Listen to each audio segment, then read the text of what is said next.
চলো বন্ধুরা, দেখো এখন চলে এসেছি মাঠে। এখন হালকা হালকা বৃষ্টি পড়ছে।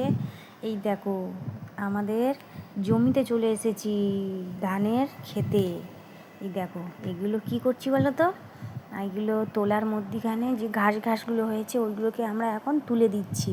দেখো, আমার বাবা আছে, আমার মা আছে, আর তোমাদের দাদাভাই তো ভিডিও শ্যুট করে দিচ্ছে আমাকে, ক্যামেরা ধরে আছে, ক্যামেরাম্যান হয়ে গেছে, তাই তোমার দাদাভাইদের দেখতে পাচ্ছ না।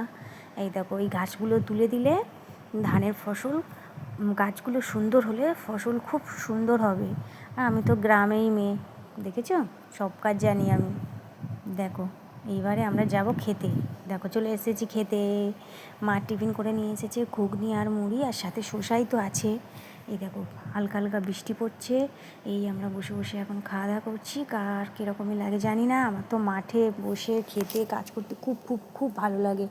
এই দেখো, মুড়ি আর ঘুগনি খাচ্ছি বসে বসে, বসার জায়গাও নেই, পুরো কাদা ওখানটায়, পুরো ভিজে, বুঝতেও পারছি না। ঠিক আছে, চলো টাটা বন্ধুরা।